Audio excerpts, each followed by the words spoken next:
तो आज की वीडियो में हम देखने वाले हैं प्रोसीजरल ओरिएंटेड प्रोग्रामिंग और ऑब्जेक्ट ओरिएंटेड प्रोग्रामिंग के अंदर डिफरेंस। तो जान लेते हैं कि इन दोनों के अंदर क्या क्या डिफरेंस है। ये तो कुछ हमारे पास जो मेन डिफरेंस है वो लिखे हुए हैं। तो चलो स्टार्ट करते हैं। हम क्या करते हैं कि जो ऑब्जेक्ट ओरिएंटेड प्रोग्रामिंग लैंग्वेज है उसको शॉर्ट के अंदर उप्स कहते हैं, और जो प्रोसीजरल ओरिएंटेड प्रोग्रामिंग लैंग्वेज है उसको हम पोप कहते हैं। तो इसके अंदर जो डिफरेंस है उनको जान लेते हैं। तो जो फर्स्ट डिफरेंस है, उप्स फॉलो बॉटम अप अप्रोच। जो हमारी ऑब्जेक्ट ओरिएंटेड प्रोग्रामिंग लैंग्वेज है वो बॉटम अप अप्रोच को फॉलो करती है, और जो हमारी प्रोसीजरल ओरिएंटेड प्रोग्रामिंग लैंग्वेज है वो टॉप डाउन अप्रोच को फॉलो करती है। उसके बाद थर्ड डिफरेंस है, oops has access specified name public private protected each. जो हमारी ऑब्जेक्ट ओरिएंटेड प्रोग्रामिंग लैंग्वेज है उसके अंदर एक्सेस स्पेसिफायर होते हैं, जैसे कि पब्लिक प्राइवेट प्रोटेक्टेड। इनका क्या काम होता है कि जो डेटा होता है फंक्शन के अंदर उसको पब्लिक रखना है। जैसे कि पब्लिक रखा होगा तो जो सेकंड क्लास है, जो सेकंड उसका ऑब्जेक्ट है वो उसको एक्सेस कर पाएगा।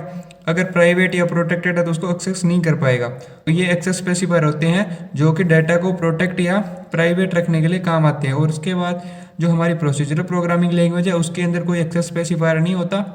और इसके बाद fourth different, in object oriented programming program is divided into part called object. जो हमारी ऑब्जेक्ट ओरिएंटेड प्रोग्रामिंग लैंग्वेज है उसके जो प्रोग्राम हैं उनको जो पार्ट्स के अंदर डिवाइड किया जाता है तो उनको हम ऑब्जेक्ट कहते हैं। और हमारी जो प्रोसीजरल ओरिएंटेड प्रोग्रामिंग लैंग्वेज है उसके अंदर जब प्रोग्राम को डिवाइड किया जाता है स्मॉल पार्ट के अंदर तो उसे हम फंक्शन कहते हैं। और इसके बाद जो फाइव डिफरेंस है वो है, object oriented programming provide an easy way to add new data and function. जो हमारी ऑब्जेक्ट ओरिएंटेड प्रोग्रामिंग लैंग्वेज है वो एक इजी वे प्रोवाइड करती है हमें, ताकि हम नए डेटा और फंक्शन को इसके अंदर आसानी से ऐड कर पाएँ। और जो हमारी प्रोसीजरल प्रोग्रामिंग लैंग्वेज है उसके अंदर भी हम डेटा को या फंक्शन को ऐड कर पाते हैं, लेकिन इसमें थोड़ा मुश्किल होता है और इसके अंदर थोड़ा आसान हो जाता है। इसके बाद डिफरेंस है 6, in object oriented programming inheritance is supported.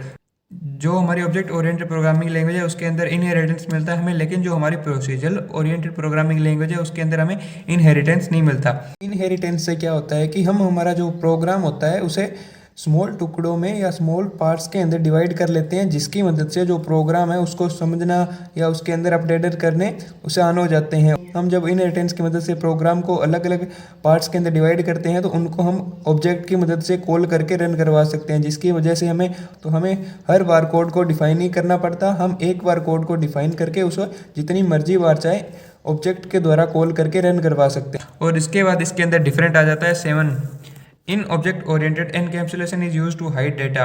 जो हमारी ऑब्जेक्ट ओरिएंटेड प्रोग्रामिंग लैंग्वेज है उसके अंदर हम एनकैप्सुलेशन का यूज करके डेटा को हाइड कर सकते हैं। जैसे कि जो डेटा यूजर को नीड है उसी डेटा को यूजर तक पहुंचाया जाता है और बाकी को एनकैप्सुलेशन की मदद से हाइड कर लिया जाता है। लेकिन जो प्रोसीजरल ओरिएंटेड प्रोग्रामिंग लैंग्वेज है उसके अंदर कोई ऐसा कंसेप्ट नहीं है जिसकी वजह से जिससे हम डेटा को हाइड कर पाएँ। और इसके बाद हमारे पास ऑब्जेक्ट ओरिएंटेड के कुछ एग्जांपल है, जैसे C++, जावा या पाइथन भी आ सकती है इसके अंदर।